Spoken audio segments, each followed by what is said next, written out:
Selamat pagi Sagi. Sekali lagi, selamat pagi Sagi.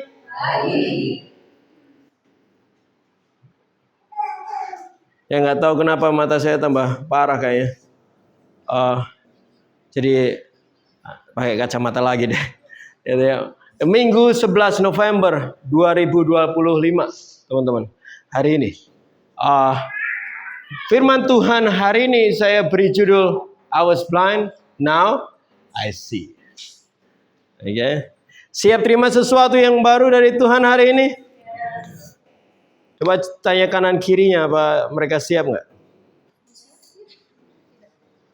Keluarin Alkitabmu, keluarin catatanmu. Kita akan ada sekitar 3 jam hari ini. Oke. Enggak lah.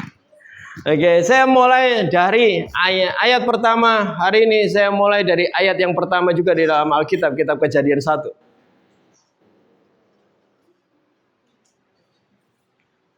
Yang sudah dapat katakan amin. Yang belum katakan angel.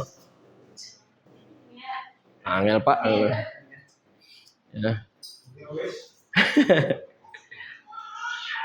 Saya mulai dari ayat 2 Bapak Ibu Saudara. Di Kejadian 1. Bumi belum berbentuk. Kosong. Ini kosong kan? Kosong? Ya kan? Kayak sulap. Gelap gulita menutupi samudra raya. Dan roh Tuhan melayang-layang di atas permukaan air. Di ayat 2 dikatakan ini. Dari ayat ini, ayat yang menjadi fokus saya adalah kata gelap gulita. Katakan gelap. Seberapa banyak yang pernah mengalami kegelapan total? Ada yang pernah mengalami kegelapan total sebelumnya?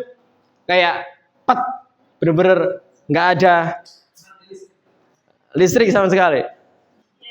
Berapa minggu lalu di rumah kami mati lampu, mati listriknya. Ya. Dan posisinya kami itu sedang ada di kamar tidur. Dan di kamar tidur saya.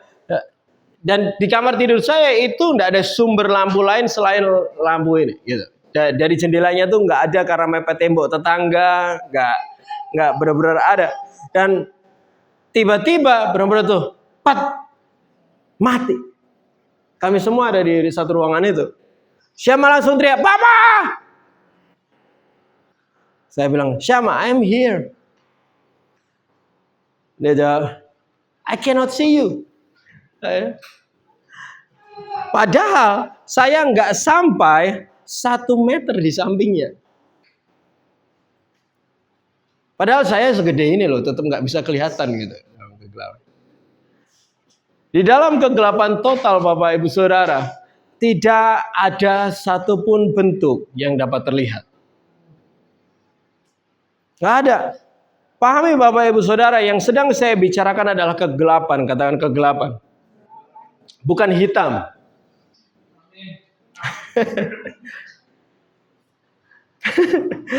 Karena hitam tidak selalu gelap.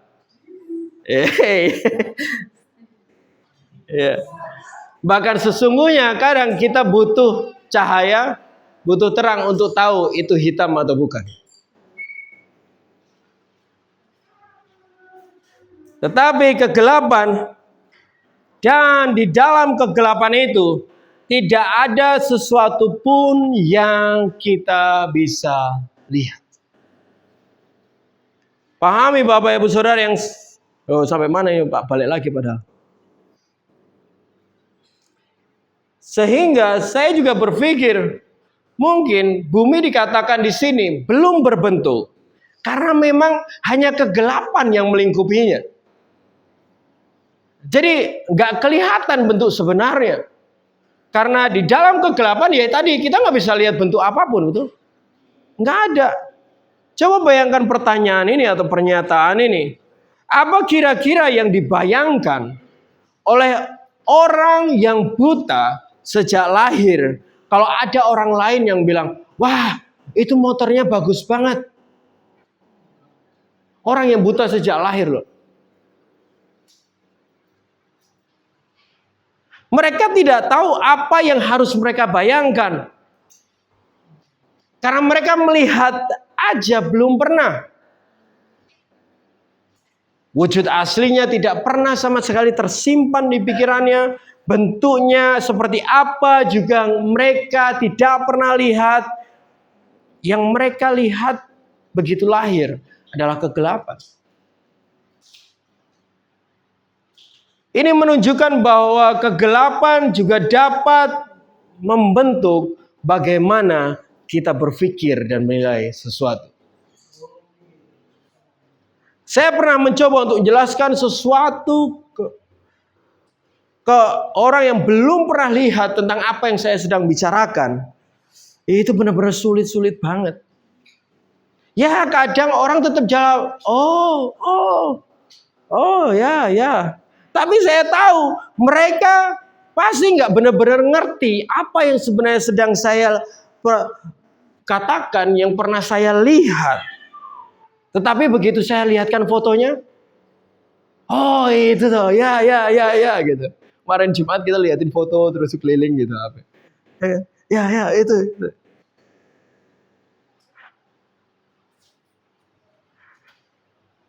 Langsung mereka tahu, mereka paham. Karena apa? Karena mereka mulai melihat. Tetapi lebih dari ini semua Bapak Ibu Saudara, dari ayat ini yang kita jelas bisa lihat adalah sejak semula sifat dunia ini, sifat bumi ini adalah kegelapan. Dikatakan kegelapan itu melingkupi seluruh permukaan bumi. Semuanya gelap, katakan gelap. Dan gelapnya bumi bukan karena belum ada lampunya, belum ada PLN masuk. Enggak. Tetapi memang itulah bumi. Memang itulah dunia. Kegelapan. Gelap. Karena itulah sifat dan karakternya sehingga gelap menjadi sifat sehingga kita sebutnya apa? Kegelapan.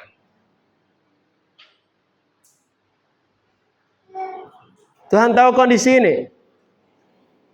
Dan Tuhan lihat kondisi ini. Ayat 2 itu. Ya kan? Dan apa yang Tuhan lakukan waktu dia tahu dan lihat kondisi ini? Lihat ayat 3. Berfirmanlah Tuhan, jadilah apa? Lalu berfirmanlah Tuhan, jadilah terang. Lalu terang itu jadi. Yang dilakukan Tuhan pertama kali saat melihat kegelapan itu melingkupi bumi adalah menciptakan terang. Yang pertama yang mungkin bisa jadi catatan, kalau kamu memikirkan hal ini, bumi yang hanya punya kegelapan, dan kegelapan itu bahkan siapa bumi itu karakternya diberi terang oleh Tuhan.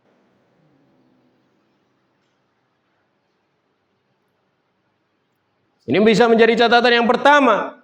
Dengarkan ini. Terang itu tidak pernah berasal dari dunia. Karena dunia hanya punya kegelapan. Dan terang sendiri hanyalah datang dari Tuhan.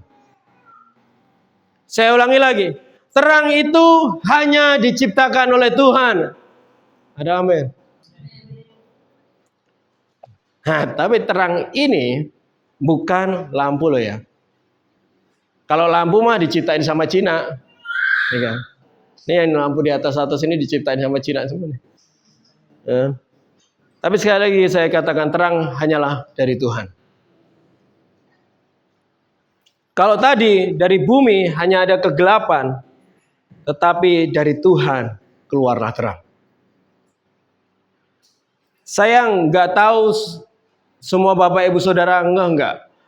Karena terang ini bukan matahari loh di sini. Karena matahari baru diciptakan di hari berikutnya, kalau nggak salah di hari keempat. Jadi yang dia bicarakan bukan matahari, bulan, bintang, dan semua benda-benda penerang. Bahkan dia belum menciptakan Cina juga, jadi belum ada lampu. Terang ini adalah sesuatu yang keluar dari dirinya sendiri. dari Tuhan sendiri untuk menjadi bagian dari dunia ini. Lihat apa yang Tuhan lakukan habis itu. Di ayat 4 dikatakan ini. Tuhan melihat bahwa terang itu baik.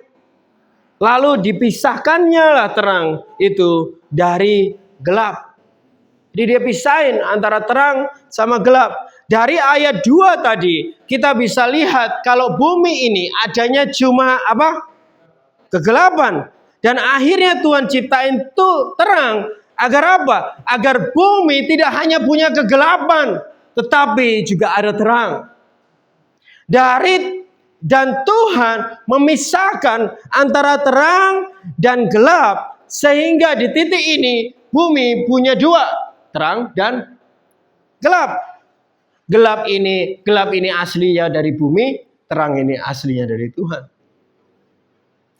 Saya belum pernah lihat ayat ini seperti ini sebelumnya. Saat Tuhan katakan terang itu baik, tidak hanya berarti terangnya sebagai satu benda itu baik, tetapi juga berarti bahwa terang ini untuk bumi itu adalah sesuatu yang baik. Baik juga untuk bumi. Seperti kadang waktu kita sedang lakukan dekorasi untuk ulang tahun kayak pernikahan kayak, udah lama ya kita nggak dekorasi untuk pernikahan. Entar kita tunggu kapan gitu ya. Wah. Baik, kita lagi dekorasi terus kita lihat dekorasi meja misalnya. Kita lihat kayaknya kurang sesuatu nih gitu. Akhirnya kita tak lihat di gudang dulu ya. Gitu. Waktu lihat gudang, oh ini ada tempat minum. Tempat minumnya bagus. Tempat minumnya baik banget, masih bersih, masih bagus, dan ini bisa di meja itu. Dan ditaruh di meja itu. Tempat minumnya sendiri baik, tapi ditaruh di meja ini. Jadi, oh baik juga ya, nanti mereka bisa langsung ambil minum. Itulah bagaimana sebenarnya Tuhan melihat kebaikan dari terang itu untuk dunia ini. Tuhan melihat terang itu baik untuk dunia ini agar dunia ini punya kesempatan untuk bisa melihat terang. Tuhan lihat terang itu baik untuk bumi ini karena Tuhan membuat kesempatan bagi mereka untuk melihat dirinya sendiri, dirinya Tuhan. Untuk lebih dalam Bapak Ibu Saudara, cukup sampai di sini atau mau lebih dalam lagi? Lihat Yesaya 9 ayat 2. Ada beberapa terjemahan, ini ayat 1.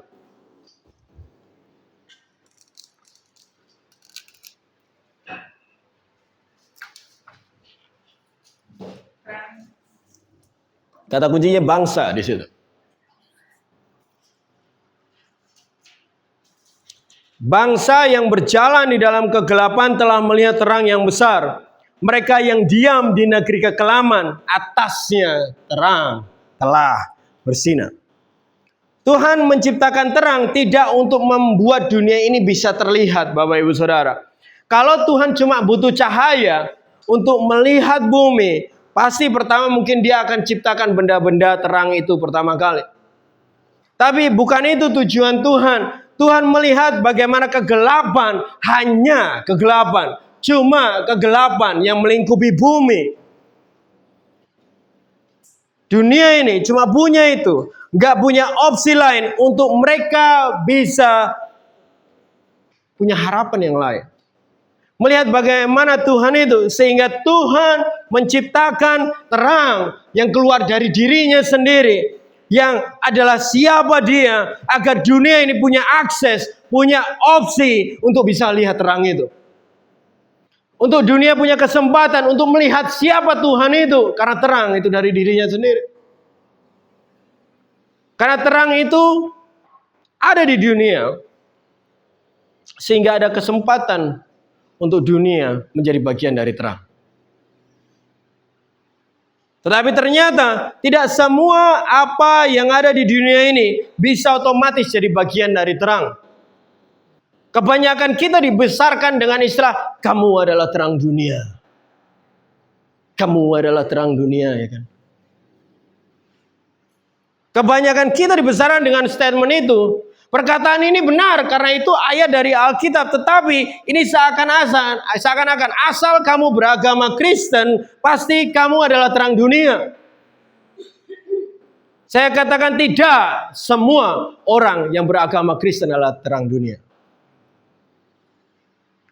Bahkan dia dengan jelas memisahkan antara kegelapan dan terang. Artinya, apapun yang hidup di dunia ini juga punya dua pilihan. Untuk kamu mau menjadi bagian dari kegelapan atau menjadi bagian dari terang. Pertanyaan ke diri kita sendiri kali ini, betul? Kira-kira kamu mau jadi bagian dari yang mana? Apakah kegelapan atau terang? Siapa yang mau jadi bagian dari terang? Oh, dikit aja. Siapa yang mau jadi bagian dari terang?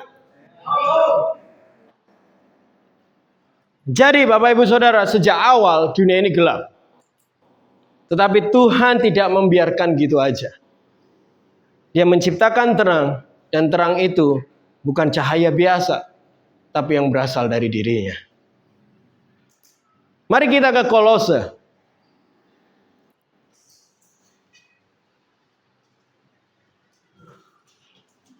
Kolose pasal 1. Saya langsung lompat ke ayat yang 12.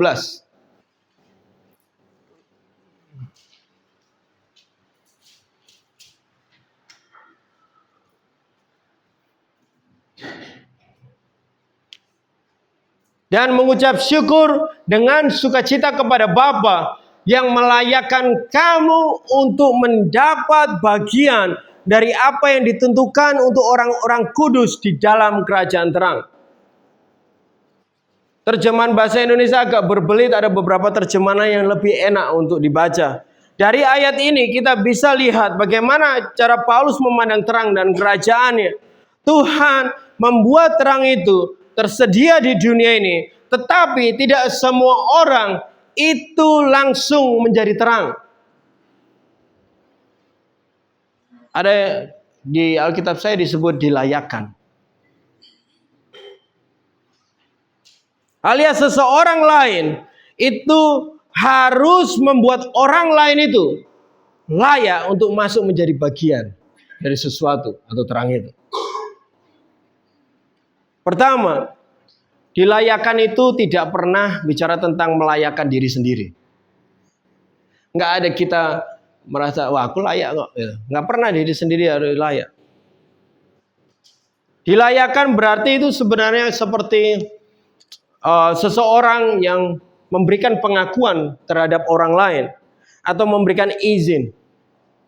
Kelayakan kepada kita, orang lain memberikan itu kepada kita untuk melakukan sesuatu yang sebelumnya mungkin kita tidak bisa atau sebelumnya kita tidak pernah lakukan, atau juga bahkan sesuatu yang kita tidak pantas yang kita lakukan.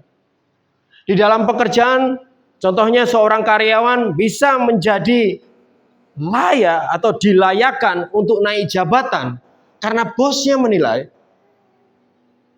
oh dia layak. Bukan karena dia merasa pantas sendiri, wah aku pantas jadi manajer. Bos berkata, oh kamu memenuhi syarat untuk masuk ke posisi supervisor gitu. Artinya bosnya yang memberi kualifikasi, bukan karyawannya sendiri. Dalam pendidikan seorang murid bisa dinyatakan lulus ujian dan masuk syarat atau dilayakkan untuk naik tingkat karena gurunya menilai memenuhi syarat. Tidak mungkin dia mungkin merasa tidak sempurna, tapi otoritasnya yang menentukan apakah kita layak atau enggak. Dalam kehidupan rohani, kita dianggap layak atau dilayakkan untuk jadi anak Tuhan karena Yesus yang membuat kita layak. Bukan karena kita sempurna, tetapi karena pengorbanan Kristus yang membuat kita diterima di hadapan Bapa. Kesimpulan bicara tentang dilayakkan Bapak Ibu Saudara, dilayakkan oleh seseorang itu sama dengan dinyatakan layak oleh otoritas yang lebih tinggi dari diri kita.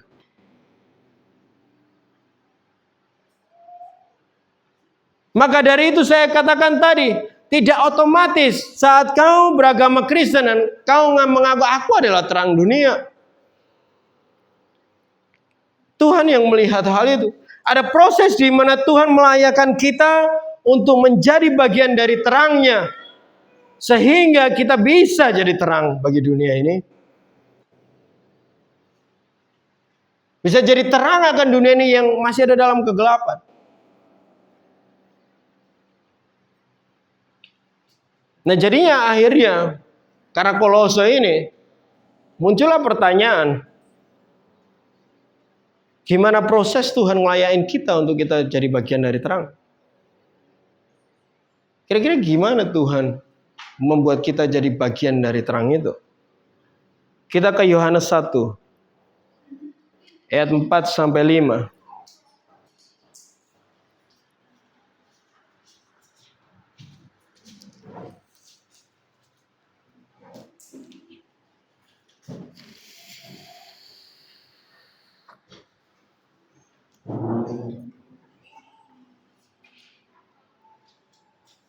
Kalau mau dicatat, pertama, proses untuk manusia dapat menjadi bagian dari terang adalah Tuhan memberikan terang itu ada di antara manusia.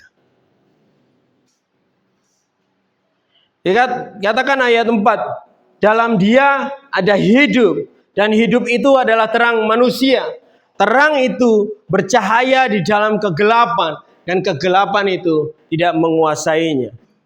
Yesus bukan hanya juru selamat yang digantung atau mati di kayu salib, tetapi karena siapa Dia dan dari mana Dia berasal, membuat Dia adalah terang itu. Tuhan jelas melihat bagaimana kondisi dunia ini. Jelas Tuhan lihat seperti apa yang dikatakan Paulus di Efesus 3 ayat 23. Bahwa kalau semua manusia itu sudah kehilangan kemuliaan Tuhan, sudah kehilangan terang Tuhan, kehilangan dari cahaya Tuhan sendiri dan kegelapan melingkupi seluruh manusia. Maka dari itu, karena Tuhan melihat semua manusia ada di dalam kegelapan, Tuhan menciptakan terang itu untuk hidup di antara manusia.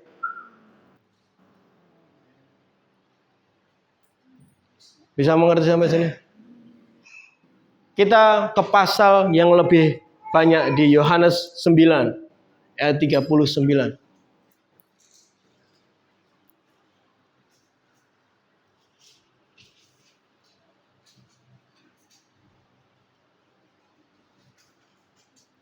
Ayat 39 udah di situ? Amin. Kata Yesus, aku datang ke dalam dunia untuk menghakimi supaya barang siapa yang tidak melihat, yang tidak melihat dapat melihat, supaya barang siapa yang dapat melihat dapat menjadi buta. Tuhan dengan sengaja menaruhkan terang itu di antara kita, di antara manusia, supaya manusia bisa melihat terang itu kayak gimana. Seperti halnya orang buta yang sejak lahir tadi yang saya singgung di awal. Dia tidak pernah punya ide, nggak sama sekali punya gambaran tentang apa yang belum pernah dia lihat. Karena begitu lahir dia cuma lihat kegelapan. Tanpa dia benar-benar pernah melihatnya sendiri, dia nggak tahu apa yang mau dia pikirkan. Dia tidak mampu membayangkan apapun yang orang lain coba berikan ke dia atau ceritakan ke dia. Sampai dia dapat melihatnya sendiri. Dunia ini sudah sejak semula Bapak Ibu Saudara. Dari sononya. Sudah gelap. Bukan karena naik motor siang-siang terus. Ya memang gelap. Tidak pernah tidak pernah benar-benar mengenali Tuhan. Sampai mereka dapat melihat saya sendiri. Mereka akan mengenalinya. Sehingga perlu adanya terang di dunia ini. Supaya manusia dapat melihat bagaimana sebenarnya terang itu. Daud pernah menuliskan ini di Mazmur 119 ayat 105. Firman-Mu adalah pelita bagi kakiku dan terang bagi jalan. Apakah tidak ada terang di antara manusia sebelum Yesus lahir? Sudah ada. Tapi bedanya sebelum Yesus ada, terang itu tidak hidup sebagai manusia. Sebelum Yesus lahir, terang itu diberikan Tuhan dalam bentuk firman. Bukan berarti salah, tapi Yesus sebenarnya adalah paket lengkapnya. Kalau Bapak Ibu Saudara lihat Yohanes 1 ayat 1 sampai 5 itu dikatakan pada mulanya firman. Firman itu bersama-sama dengan Tuhan dan firman itu adalah Tuhan. Ia pada mulanya bersama-sama dengan Tuhan, segala sesuatu yang dijadikan melalui Dia dan tidak bisa tanpa Dia satu pun nggak akan bisa dijadikan. Di dalam Dia ada hidup dan hidup itu adalah terang manusia dan bercahaya di dalam kegelapan dan kegelapan nggak bisa mengalahkannya atau menguasainya. Yes, di dalam Yesus itu semuanya ada. Ada firman. Amin. Di dalam Yesus ada terang. Amin. Di dalam Yesus juga ada hidup. Semua ada di situ. Semua ada di Yesus. Gitu. Untuk saya, ini menakjubkan sekali. Kenapa? Karena masa perjanjian lama, mereka dapat belajar dan mengenali Tuhan dari apa yang Tuhan firmankan ke mereka. Tetapi di masa perjanjian baru, mereka dapat melihat, dapat memandang contoh manusia beneran. Is that not amazing kan? Mencontoh manusia yang hidup. Bisa lihat tentang Tuhan itu kayak gimana tiap hari. Bisa lihat bagaimana terang itu sebenarnya hidup tuh kalau jadi kayak kita tuh gimana gitu.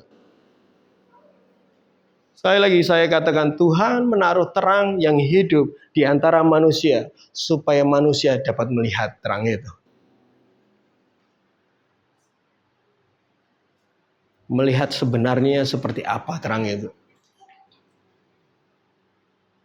Proses pertama untuk Tuhan melayakan kita menjadi bagian dari terang adalah Tuhan memberikan terang itu kepada kita supaya kita bisa melihatnya. Berikutnya kita balik lagi ke Kolose, Bapak Ibu Saudara. Kolose 1. Tapi di ayat yang 13.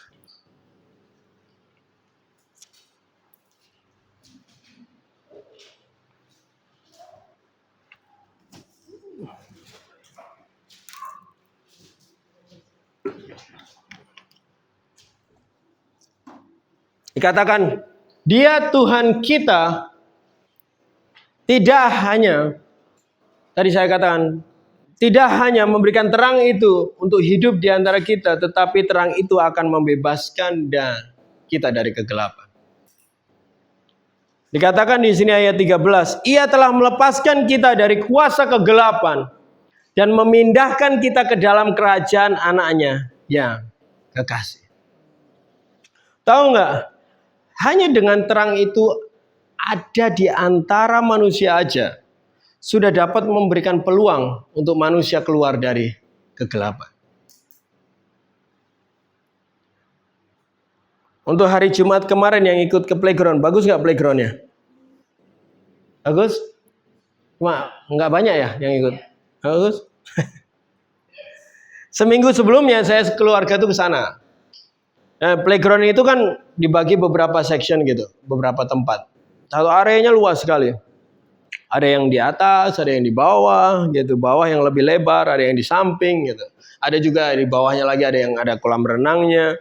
Menariknya waktu kami datang, Syama sama Jeho itu betah banget yang di bagian bawah yang paling gede, area yang paling luas. Karena kita langsung ke situ.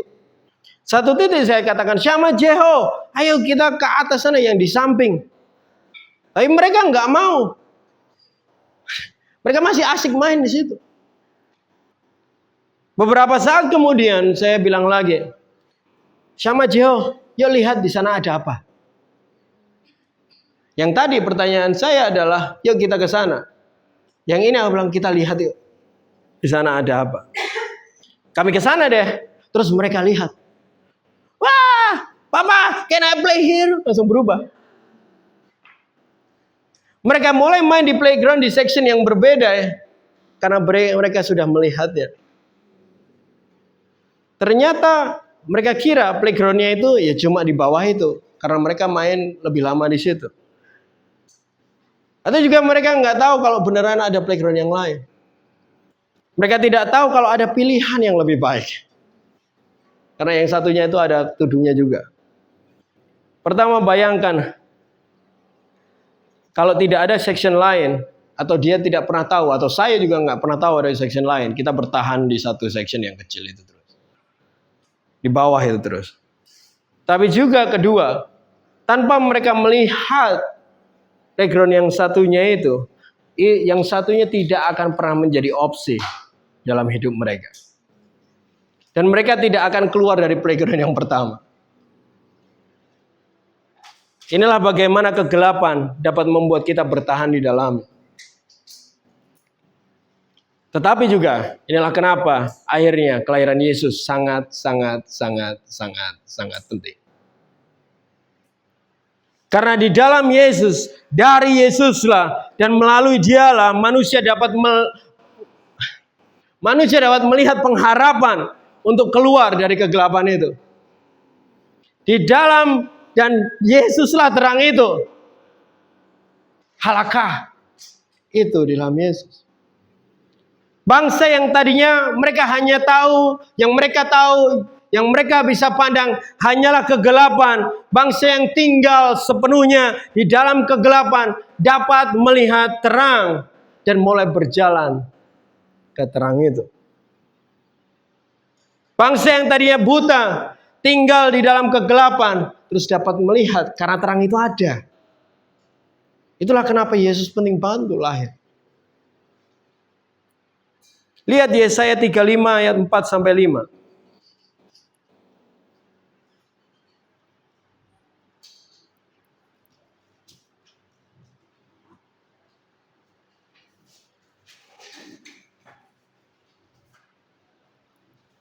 Amin, udah di situ?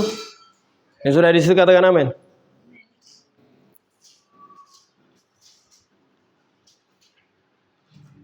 Katakan kepada orang-orang yang tawar hati, kuatkanlah hatimu, janganlah takut, lihatlah Tuhanmu akan datang. Dengan pembalasan dan dengan ganjaran Tuhan, Ia sendiri datang menyelamatkan kamu. Pada waktu itu, pada waktu Tuhan datang, mata orang-orang buta akan dicelikan, dan telinga orang-orang tuli akan dibukakan. Lihat hal ini, saat Tuhan datang, saat Dia datang, mata akan dibukakan. Ini tidak hanya bicara tentang kebutaan fisik, Bapak Ibu Saudara. Yang sembuh, terus mereka bisa melihat juga secara fisik. Tetapi, ini tentang penglihatan rohani juga. Yang tadinya hanya kegelapan yang mereka dapat lihat, hanya kegelapan yang mereka dapat alami, dan hanya kegelapanlah yang mereka tahu. Saat Yesus datang, ada terang, sehingga mereka dapat melihat. Ada pembukaan mata. Apa artinya pembukaan mata? Ada penyadaran bahwa hidup ada pilihan lain selain di kegelapan. Mulai, wah, iya ada pilihan lain ya. Karena ada. Karena lahir. Karena ada di antara itu. Oh, ternyata nggak harus aku hidup dalam kegelapan terus. Ada terang. Saat terang itu datang, berikutnya kamu sadar. Dari kemarin ternyata aku dalam kegelapan. Buta. Selama belum ada terang, kita tidak akan sadar. Kalau selama itu kita sudah ada dalam gelap. Cara Tuhan bawa kita keluar dari kegelapan, itu dimulai dari menghadirkan terang itu. Agar mata kita dapat terbuka. Terbuka dalam arti sadar. Bahwa hidup kita udah terlalu lama dalam kegelapan. Proses melayakan kita untuk menjadi bagian dari terang tidak hanya berhenti di sini, tapi Tuhan juga menuntut kita untuk mengikuti terang itu. Kita lihat Yohanes 12 ayat 26.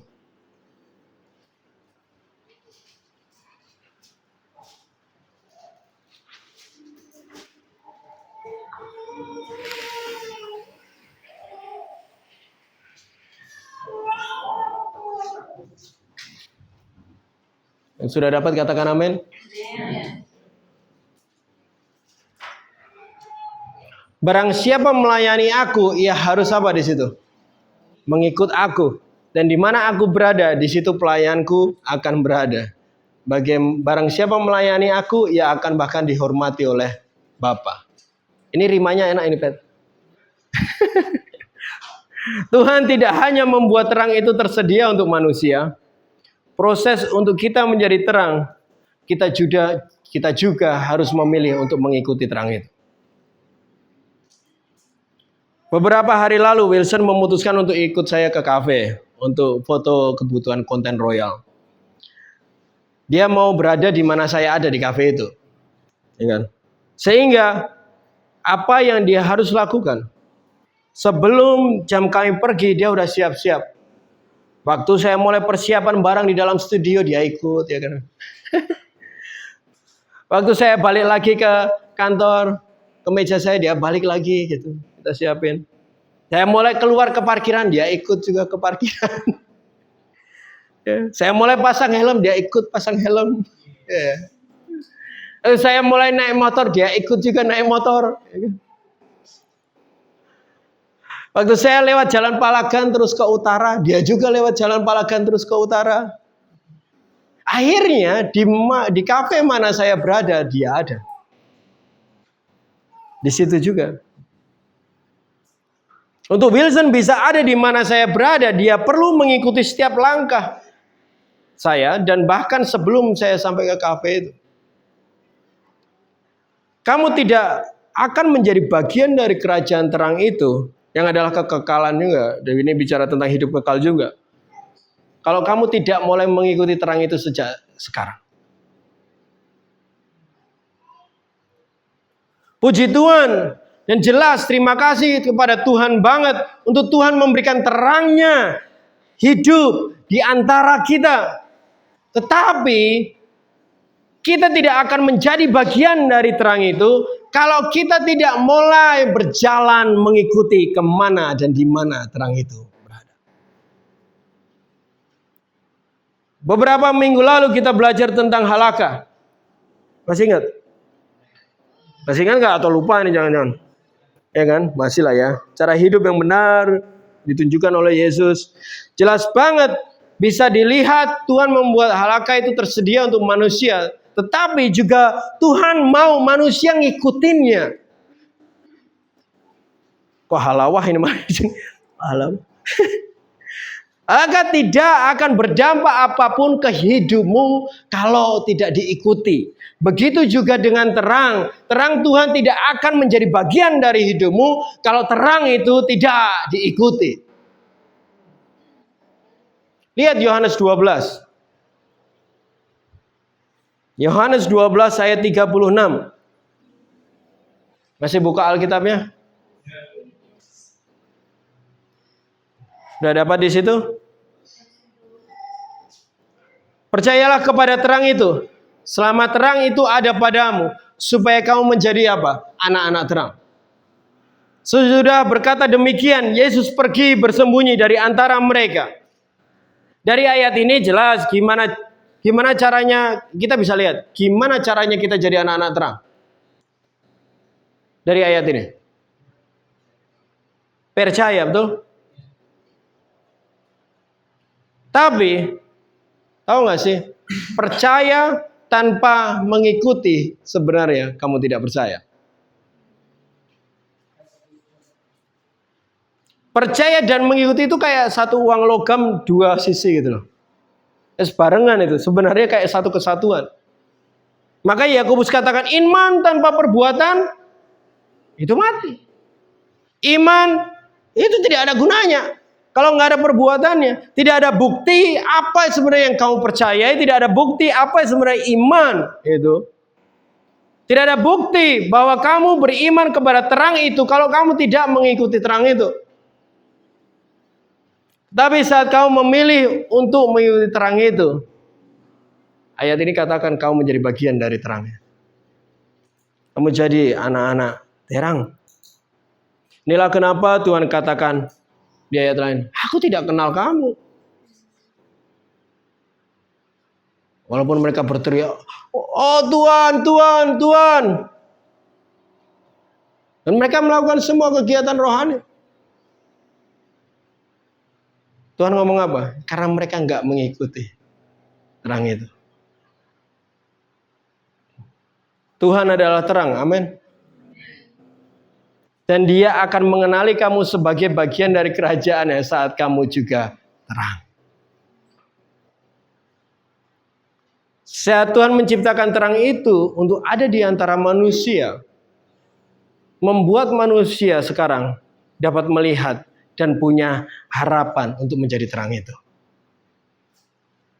Tuhan menuntut kita untuk mengikuti terang itu, agar kita juga menjadi bagian dari terang itu juga.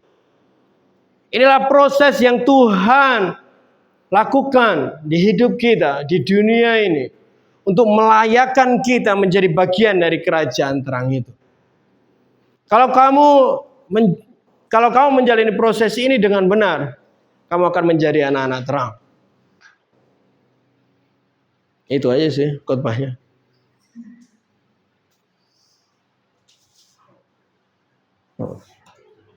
Slip terus dia. Tapi ada nggak yang terus gagal di proses ini?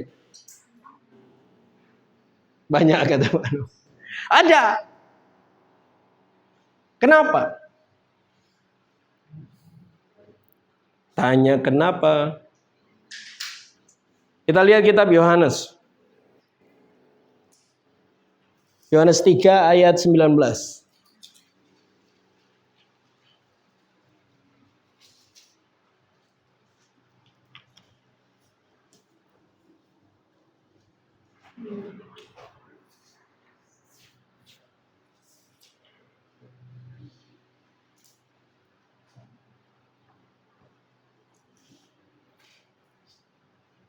Dan inilah hukum itu. Terang telah datang ke dalam dunia. Tetapi manusia lebih menyukai kegelapan daripada terang. Sebab perbuatan-perbuatan mereka jahat. Jahat itu kalau yang lebih pedis kan jahat. Di cerita soal playground tadi Bapak Ibu Saudara. Saat saya ajak Syama dan Jeho untuk lihat playground yang satunya, sempat terbersit sebenarnya kepala saya, wah kalau mereka nggak suka yang ini, nanti pasti harus balik lagi ke yang itu. Gitu. Bisa karena mereka lebih suka sama playground yang awal tadi. Masalahnya saya tahu kalau playground yang baru yang mau kita lihat itu sebenarnya lebih baik.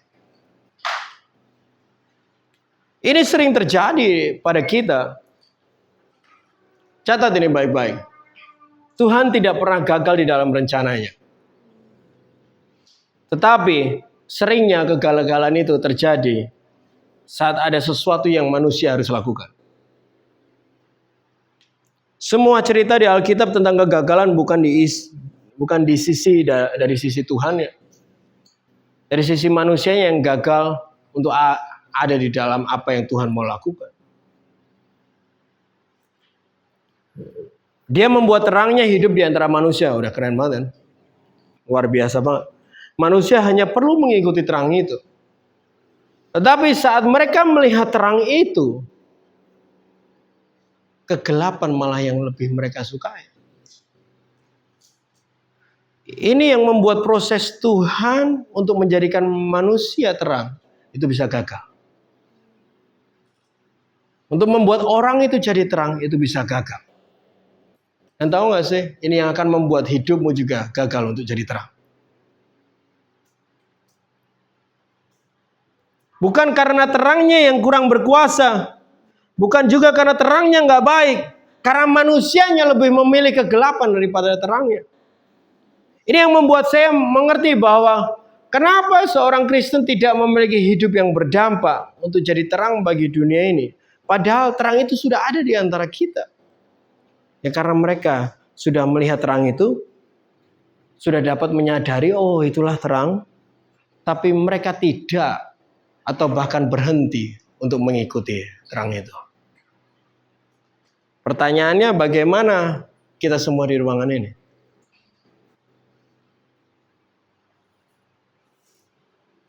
Kita ke Efesus 5 Bapak Ibu Saudara.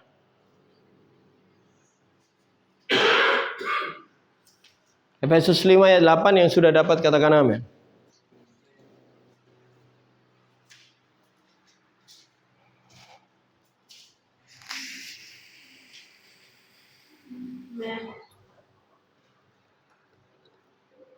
Ya aku rasa panas juga ya.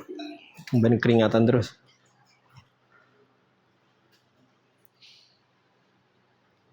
Ayat 8, memang dahulu kamu adalah kegelapan. Tapi sekarang kamu adalah terang di dalam Tuhan. Sebab itu hiduplah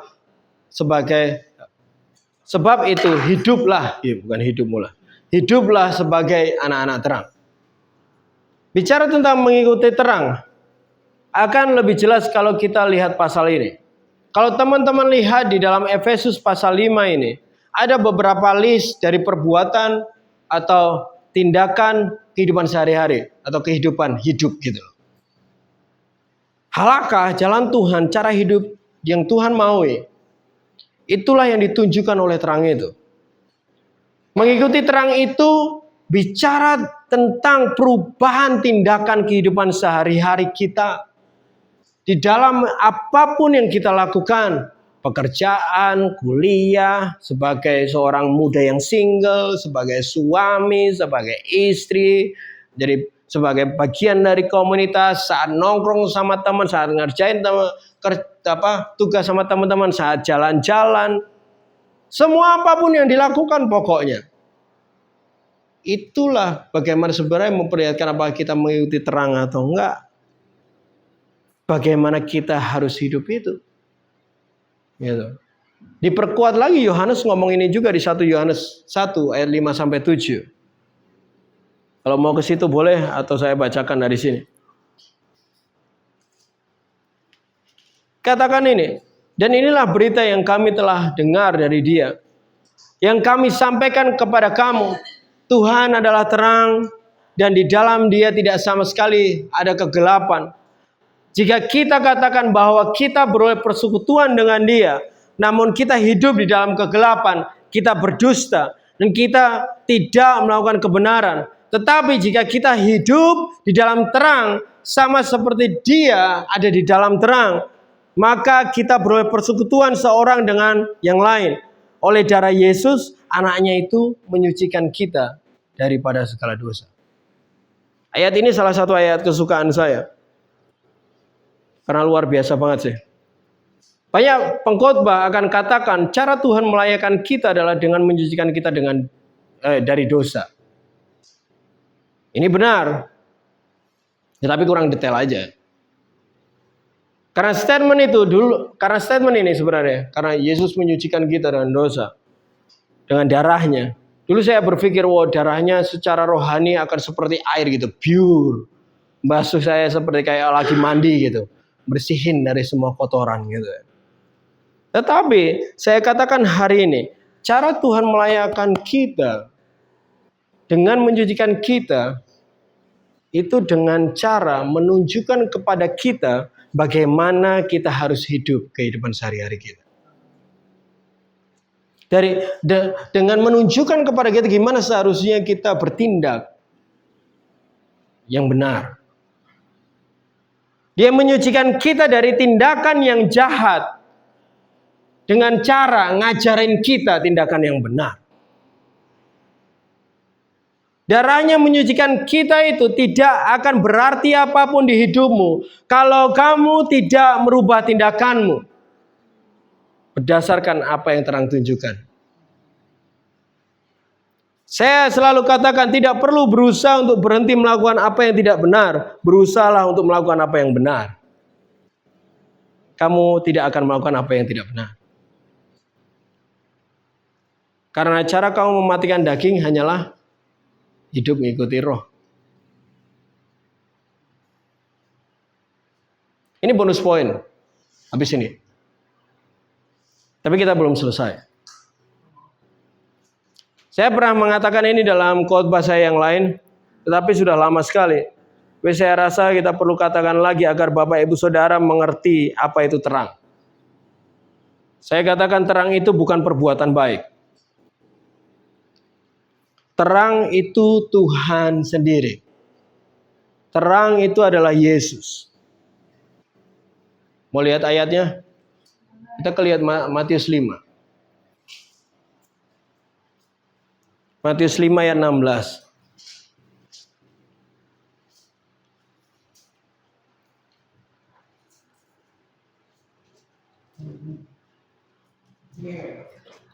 Dikatakan ini ayat 16 Matius 5. Demikianlah hendaknya terangmu bercahaya di depan orang, supaya orang melihat perbuatanmu yang baik dan memuliakan Bapamu yang di surga. Banyak orang akan menafsirkan ayat ini dengan perkataan, untuk jadi terang bagi dunia kamu harus melakukan perbuatan baik.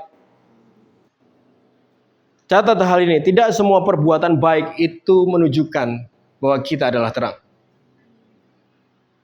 Kamu tahu banyak orang muslim yang juga melakukan perbuatan baik? Apa mereka juga terang bagi dunia? Enggak kan? Makanya saya bilang tadi, terang tidak sama dengan perbuatan baik.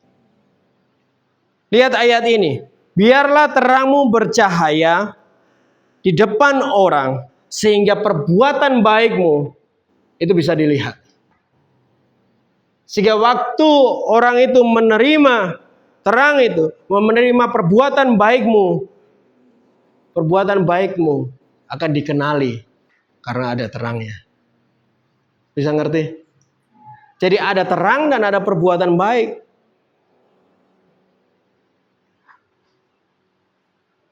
Akan membawa orang mengenal, memuliakan Tuhan. Kalau saat kamu berbuat baik, itu terangnya juga bersama-sama dengan kamu.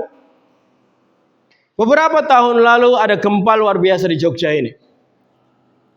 Bantul terdampak paling parah banget pada waktu itu. Setelah seminggu saya di rumah sakit, tapi jadi relawan, saya nggak sakit. Saya dengar, ada pergerakan gereja yang buat program itu untuk pemulihan trauma anak-anak waktu itu. Programnya itu sesimpel untuk ajak anak-anaknya main gitu ya tiap sore, untuk menggambar terus akhirnya juga makan bersama. Dulu di Kecamatan Manding itu tugas saya. Sampai sekarang kalau terakhir waktu saya ke sana lihat sepatu kulit ada yang kenali. Tetapi menariknya saat kami pergi ke kampung yang kami tuju, kami semua di briefing untuk tidak boleh pakai atribut apapun yang menunjukkan kalau kita ini Kristen. Programnya ya baik, nggak boleh pakai kalung salib kalau punya kalung salib atau kaos yang melihatkan kekristenan. Pokoknya jangan sampai mereka tahu kalau kita pengikut Kristus. Hati saya kurang nyaman soal itu sebenarnya. Tapi ya karena saya tetap ikut aja, itu bukan program saya cuma ikut. Saya bantu aja. Gitu. Tapi disitulah sebenarnya saya dapat pewahyuan ini soal ayat ini. Untuk jadi dampak dan menunjukkan terang itu, terangnya ya harus dibawa. Harus ditunjukkan. Bukan hanya dengan berbuat baik ke orang, tapi juga terangnya harus diperlihatkan. Nah, kalau terangnya malah disembunyikan, lah gimana? Sekali lagi saya katakan, terang itu tidak sama dengan perbuatan baik. Tetapi saat kamu berbuat baik dengan membawa terang itu, orang akan melihat alasan di balik semua yang kamu lakukan. Dan akhirnya orang itu akan memuliakan nama Tuhan. Saya berdoa orang lain atau di jalan atau apa. Dulu waktu altris dan lain-lain saya bilang, saya Kristen, saya pengikut Yesus, saya mau berdoa dalam nama Yesus. Supaya ketika ada kesembuhan mereka tahu siapa yang nyembuhin. Supaya kalau mereka kenyang mereka tahu siapa yang mengenyangkan mereka. Supaya kalau mereka merasa tertolong, supaya mereka tahu siapa yang menolong mereka. Bukan kita, tapi terang itu. Bisa masuk akal ayat ini? Itu bonus poin aja. Ya. Jadi di sepanjang khotbah ini, saya katakan terang. Saya tidak bicara tentang perbuatan baik. Tapi tentang Tuhan Yesus sendiri. Yang adalah terang bagi dunia ini. Dan terang bagi saya dan Anda. Dan saya dan Bapak Ibu Saudara. Saya akan tutup khotbah ini dengan satu cerita di Yohanes 9. Ada yang sudah lapar? Ya makanya saya tutuplah.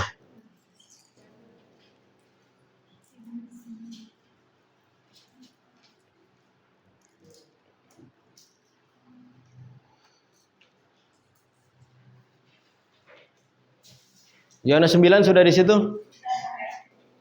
Di dalam cerita ini ada seseorang yang buta. Kalau saya tulisnya buat ya. Seseorang yang buta sejak lahir. Singkat cerita, Yesus menyembuhkan orang ini. Kalau Bapak Ibu Saudara lihat sekilas pasti tahu ceritanya. Yang Tuhan Yesus plak. Nah, itu yang dia lakukan.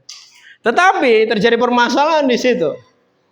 Permasalahan pertama, ada orang yang tidak percaya kalau orang ini yang sering mereka lihat, orang yang buta sejak lahir yang mereka tahu, yang mereka kenal. Bahkan mereka sampai manggil orang tuanya, "Oh, ini benar anakmu itu," gitu kan. Ini yang buta dari lahir itu. Ada permasalahan kedua, mereka menuduh Yesus sebagai orang yang berdosa karena dia nyembuhinnya di hari Sabat. Tetapi apa yang Yesus lakukan ini akhirnya sebenarnya mengeluarkan apa yang sesungguhnya di hati mereka. Orang Farisi dan orang Yahudi lainnya yang di situ, sebenarnya karena apa yang Yesus lakukan itu menunjukkan kondisi sesungguhnya orang-orang itu. Ya memang orang tadi itu, orang yang tadi yang buta itu, dia buta sejak lahir. Tetapi peristiwa ini dipakai Yesus untuk memperlihatkan sebenarnya siapa yang buta sejak lahir. Bapak Ibu Saudara bisa baca ulang setelah saya jelaskan ini. Satu cerita ini. Mereka menghidupi tradisi yang lahir dari mereka sendiri. Alias apa? Dari dunia. Menghidupi tradisi yang keluar dari dunia. Mereka mencampur adukan Taurat yang adalah dari Tuhan dan terang dengan semua apa yang mereka pikirkan itu benar. Padahal apa yang dari dunia ini hanyalah kegelapan. Jadi waktu mereka mencampurkan firman Tuhan dengan apa yang dari dunia ini, sebenarnya yang mereka lakukan adalah miksiologi. Mixing mereka. Padahal Tuhan sudah sejak semula sudah memisahkan antara terang dan gelap. Mereka malah nyampurin. Alhasil mereka sendiri hidup di dalam kegelapan itu. Mereka lah yang buta sebenarnya. Mereka lah yang tidak bisa melihat terang itu. Tapi intinya adalah ini. Kita lihat ayat 35. Di pasal 9 itu. Yesus mendengar bahwa ia telah diusir keluar oleh mereka. Jadi orang yang tadinya sembuh, yang buta tadi, diusir. Kemudian ia bertemu dengan dia dan berkata, "Percayakah engkau kepada Anak Manusia?" Jawabnya, "Siapa dia Tuhan? Supaya aku akan percaya kepadanya." "Yang mana?" Kata Yesus kepadanya, "Engkau bukan saja melihat dia, tapi kamu lagi ngobrol nih sama dia. Sama si Anak Manusia ini. Dialah itu." Bagi saya, ini sebenarnya momen sesungguhnya orang itu mengalami pemulihan penglihatan. Walaupun sebelumnya Yesus menyembuhkan penglihatan dia secara fisik. Tapi disinilah, di momen ayat 35 inilah, dia benar-benar bisa melihat. Apa yang dia lihat? Terang itu. Terang itu sudah yang pernah mungkin dia dengar sebelumnya. Anak manusia yang pernah dia dengar sebelumnya, sekarang berdiri di depan dia dan berbicara dengan dia. Awalnya dia nggak bisa lihat. Berdiri di depannya, dia nggak bisa lihat kalau terang itu. Dia masih buta, walaupun secara fisik dia udah bisa melihat. Makanya dia tanya, siapa dia? Yang mana? Aku mau percayai. Tapi Yesus bukain matanya. Engkau bukan saja melihat dia, tapi engkau sedang berkata-kata dengan dia. Yang terjadi langsung, dia yang tadinya tidak bisa melihat, kegelapan melingkupi matanya seperti Farisi dan Yahudi yang lain tadi. Sekarang dia bisa melihat terang itu. I was blind but now I see. Aku tadinya buta tapi sekarang aku bisa lihat. Terang itu berdiri, berbicara dan hidup di hadapan. Pertanyaannya, apakah kamu bisa melihat terang itu yang telah datang ke kamu? Mungkin hari ini kamu seperti orang ini. Orang itu. Kamu tahu tentang Tuhan, tapi kamu belum benar-benar melihat dia.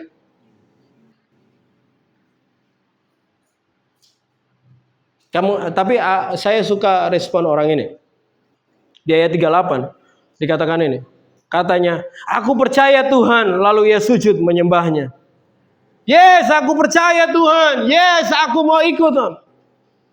Dia yang tadinya tinggal di dalam kegelapan, tidak bisa melihat terang itu menampakkan dirinya kepada orang ini dan diresponi dengan percaya alias ngikut dia. Saya harap Bapak Ibu Saudara, pengajaran ini bagi Bapak Ibu Saudara juga bisa dapat melihat apa yang sedang saya coba jelaskan. Pengajaran ini saya bangun di atas pengajaran tentang halakha beberapa minggu lalu. Agar kita bisa menyadari bahwa Tuhan sudah mengaruniakan terang itu untuk datang dan hidup di antara kita. Dan terang itu akan membukakan mata kita bahwa hidup ini bisa berubah loh. Hidupmu bisa berubah. Sekarang gak hanya ada kegelapan di hidupmu, ada terang juga. Kamu tidak harus tinggal terus di dalam kegelapan. Terang cuma di situ. Di dalam Yesus. Komitmen untuk kita semua hari ini. Ikuti terang itu dan jadilah terang dunia. Amin. Dia jelas sudah ada di antara kita. Dia jelas sudah menampakkan diri. Tapi kita perlu berkomitmen kembali.